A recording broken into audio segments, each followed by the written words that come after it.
দিন চলে যায়, মাস চলে যায়, বছরের পরে নতুন একটা বছর চলে আসে। কিন্তু আমাদের মতো গৃহিণীদের সংসার থেকে ছুটি নেই, নেই কোনো নতুন রুটিন। তারপরও প্রতি মুহূর্তে আমাদের শুনতে হয় গৃহিণী শব্দটা। এই শব্দটা এ সমাজে বড়ই অবহেলিত। আসসালামু আলাইকুম, কেমন আছেন সবাই? আমি এশা, ওয়েলকাম টু স্টোরি অফ এশা। প্রচণ্ড শীত পড়েছে। এ বছরটায় এরকম শীত পড়বে আমাদের কারোর মনে হয় কোনো ধারণাই ছিল না। জনজীবন অতিষ্ঠ প্রায়, কারণ বহু বছর আমরা এরকম ঠান্ডায় অভ্যস্ত নই। ঢাকার মানুষজনের তো আরও বেশি কষ্ট হচ্ছে, কারণ গত কয়েক বছরে এরকম ঠান্ডা ঢাকায় পড়েনি। সকালে উঠেই রান্নাঘরে চলে এসেছি, রুটি বানিয়ে নিচ্ছি একটু বেশি করে, যাতে আজকেও চলে যায়, আবার কয়েকদিন বানাতেও না হয়। কারণ এই শীতে সকালে উঠে কাজ করা সত্যিই খুব কষ্টদায়ক। তারপরও আমাদের তো সংসার থেকে ছুটি নেই। শীত, গ্রীষ্ম, বর্ষা সব ঋতুতেই আমাদের রুটিন একই রকম। রুটিগুলো হালকা ছেঁকে রেখে দেব, তাহলে ফ্রিজে বেশ কিছুদিন ভালো থাকে। আর একবার বানিয়ে নিলে বেশ কিছুদিন বেশ রিল্যাক্সে কাটানো যায়। আগে থেকেই আলু ভাজি করে রেখেছি, রুটি ছেঁকে নেব, আর সাথে করব একটু সুজি। কার কার সুজি খেতে খুব ভালো লাগে? আমার কিন্তু প্রচণ্ড পছন্দ পরোটা দিয়ে সুজি খাওয়া। দুধ জ্বালিয়ে নিয়েছি, সুজিটা আমি হালকা করে একটু তাওয়ায় ভেজে নেব, লালচে করে ভেজে নেব। অনেকে ঘি দিয়ে ভাজে, আমি ভাজিনি, আমি রান্নার শেষে দেই। তবে ঘি দিয়ে ভাজলেও খুব ভালো লাগে। দু একটা এলাচ, অল্প একটু চিনি আর একটু বেশি করে গুঁড়ো দুধ দেব, যাতে একটু ঘন ঘন হয়। আমার বাবার সুজি খাবারটা খুব পছন্দ পরোটা দিয়ে, কিন্তু ডায়াবেটিস হওয়ার কারণে আজকাল তেমন একটা খেতে পারে না, কিন্তু প্রচণ্ড পছন্দ করে। আমার কাছে মিষ্টি খাবার মানেই তো মিষ্টি, এটা তো জানেন যারা আমার ভিডিও দেখেন। তাই বেশ খানিকটা চিনি দিয়ে দিয়েছি। এবার অল্প অল্প করে সুজিগুলো দিয়ে দেব। সুজি কিন্তু একবারে দিলে ভিতরে দলা পাকিয়ে যায়, তাই চেষ্টা করি সবসময় অল্প অল্প করে দিতে এবং নেড়ে নেড়ে নিতে, তাহলে আর একদম দলা পাকায় না। এবার দিয়ে দেব মোটামুটি অল্প একটু ঘি, ঘ্রাণের জন্য খুব ভালো লাগে। লাস্টে ঘি দিলে সেই ঘিয়ের স্বাদটা মনে হয় আরও বেশি আসে। ফ্রোজেন পাউডার প্যাকেট কেনা ছিল, সেটাই এখন একটু ভেজে নেব। সুজি দিয়ে খাবো। ভাইকে জিজ্ঞেস করলাম, তুই খাবি? বলে হ্যাঁ আপু, সুজি যখন করেছো তাহলে একটু পরোটাও দাও। তাই ভাবলাম সুজি যেহেতু করেছি, পরোটাটাই ভেজে নিই। পরোটা ভাজতে ভাজতেই কারেন্ট চলে গিয়েছে, আর ভিডিও করতে পারিনি। নাস্তা শেষ করে চলে এসেছি বেডরুমে।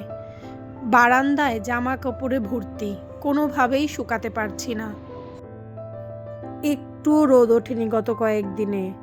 জামা কাপড় যেরকম ধুয়েছিলাম মনে হচ্ছে সেরকমই আছে। এই সময়টা জামা কাপড় শুকাতে সত্যিই খুব কষ্ট হয়ে যায়। আর এত জামা কাপড় হয়, ভাঁজ করব নাকি শুকাবো, সত্যি কেমন জানি আওলা ঝাওলা হয়ে থাকে পুরো বাসাটা। বাইরের অবস্থা দেখেছেন? এখনও একটু রোদের কোনো দেখা নেই। আমার গাছগুলোর অবস্থা তো খুবই খারাপ। জবা গাছটার সব পাতাই মনে হয় হলুদ হয়ে গেছে। শীতের দু একটা গাছ যেগুলো এনেছিলাম, দু একটা মারা গিয়েছে, আর দু একটা এখনো সুন্দর ফুল দিয়ে যাচ্ছে। এই যে ডায়ান্থাস দেখছেন, এটা শীতেরই ফুল, তবে এটা গ্রীষ্মকালেও ভালোই ফোটে। যারা ফুল গাছ ভালোবাসেন তারা কিন্তু আপনাদের সংগ্রহে এই ফুল গাছটা রাখতে পারেন। শীতকালে বিছানো গোছানো মানে এক বিশাল মহাযজ্ঞ। এত বালিশ, কাঁথা, কম্বল হয়, সেগুলো ভাঁজ করতে করতেই হাত ব্যথা হয়ে যায়। আর বিছানাটা কেমন জানি ভিজা ভিজা হয়ে থাকে, তাই দু একদিন পরপরই বিছানার চাদরটা চেঞ্জ না করলে শুতে একটুও ভালো লাগে না। নতুন যে বিছানার চাদর কিনেছিলাম, ভাবলাম সেটাই বিছিয়ে নেই। আসলে বিছানার চাদর চেঞ্জ করলেই রুমের লুকটাও চেঞ্জ হয়ে যায়, আর রুমে ঢুকলেই মনে হয় মনটা ভালো হয়ে গেছে। আসলে গোছানো কোনো কিছু বা পরিপাটি কোনো কিছু আপনাকে এক ধরনের মানসিক শান্তি দেবে। কষ্ট হলেও তাই চেষ্টা করি একটু গুছিয়ে থাকতে। যদিও পারি না, কারণ দুটো ছোট বাচ্চা আছে। আমার ভয়েস দেওয়ার সময় আপনারা মাঝে মাঝেই একটা জোরালো শব্দ শুনতে পান। আমি জানি, কিছু করার নেই। আমি যে এলাকায় থাকি সে এলাকার খুব কাছেই হচ্ছে এয়ারপোর্ট, যার কারণে প্লেনের শব্দটা আমার বাসা থেকে খুব জোরালো পাওয়া যায়। তাই শত চেষ্টা করেও ভয়েস থেকে সেটা আমি দূর করতে পারি না। আমি ভয়েস দিতে বসলেই মনে হয় ৩টা-৪টা প্লেন যেতেই থাকে। বছরেরও শুরু, মাসেরও শুরু। তাই বাজার একটু একটু করে বাসায় আনা হচ্ছে, আর সেটাই গুছিয়ে নিচ্ছি। এত শীতে বাজার ধোয়া, পরিষ্কার করা, গুছানো এগুলো সত্যিই খুব কষ্টের। কাজের মেয়েগুলোও তো বলেন, যারা হেল্প করে আমাদের, তারাও তো মানুষ। তাদের উপর যদি সব কাজ ছেড়ে দেই তাহলে কি হয়?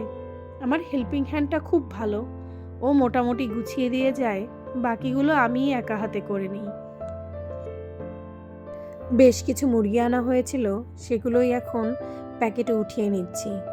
আমার হেল্পিং হ্যান্ড তো পার্ট টাইম কাজ করে, ও সকালে যখন বাজার এনেছি সেগুলো ধুয়ে দিয়ে গেছে। এখন সেগুলোই আমি ভালো করে পলিথিনে মুড়ে ফ্রিজে রেখে দেব। আর আজকে অনেকগুলো রসুন কাটিয়েছি, এগুলো বাবা এনে রেখে দিয়ে গিয়েছিল। আমার এই রসুনে প্রায় 6 মাসের মতো চলে যাবে, দেখে তো তাই মনে হচ্ছে। অনেকগুলো হেল্পিং হ্যান্ড কেটে দিয়ে গেছে, এখন সেগুলো ব্লেন্ড করে বক্সেও রেখে দেব, আর কিছু প্লেটে করে ফ্রিজ আপ করব। টুকরা টুকরা করে নিলে আমার এই মাসটা খুব ভালোভাবে চলে যাবে। এই ছোটোখাটো কাজগুলো একদিনে করলে জানি একটু কষ্ট হয়ে যায়, কিন্তু বেশ কিছুদিন রিল্যাক্সে কাটানো যায়। আর মশলাটা করা থাকলে আমরা যারা গৃহিণী বা একা হাতে সংসার সামলাই, তাদের জন্য খুব শান্তি হয়। কারণ রান্না করতে গেলে সব কিছু আগে থেকে গোছানো থাকলে রান্না করতে খুব একটা বেশি সময় লাগে না। তাই চেষ্টা করি কষ্ট হলেও মাসের প্রথমে এই সব কাজ গুছিয়ে নিতে। যেমন ধরুন মশলা, মাছ, মাংস এগুলো ভালো করে ধুয়ে ফ্রিজ আপ করা। প্রথম 1-2টা দিন কষ্ট হলেও পুরো মাসটা তখন আর অত কষ্ট হয় না। একটু চাল আর ডাল ভিজিয়ে নেব। বিকালে ইচ্ছা আছে পেঁয়াজু বানানোর। এই শীতে ছোলা, পেঁয়াজু, পাকোড়া সন্ধ্যার সময় খেতে খুবই ভালো লাগে। আর যেহেতু ছুটির দিন, সেহেতু সবাই মিলে নাস্তা খেতে সত্যিই খুব ভালো লাগে। একটু বেশি করে ভিজিয়ে রাখবো, ব্লেন্ড করে বক্সে রেখে দিলে 2-3 দিন সন্ধ্যার নাস্তায় পেঁয়াজু বানিয়ে নেওয়া যাবে।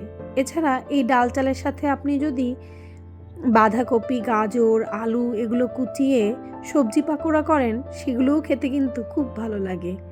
আমার বাসার সবার এই ধরনের চটপটা খাবার খুব পছন্দ। এগুলো হলে আমার বাসার সবাই খুব খুশি হয়ে যায়। তাই আমার জন্য সন্ধ্যার নাস্তায় এই ধরনের আইটেম রাখলে বেশ সুবিধাও হয়, তাড়াতাড়িও তৈরি হয়ে যায়, আর সবাই খুশিও।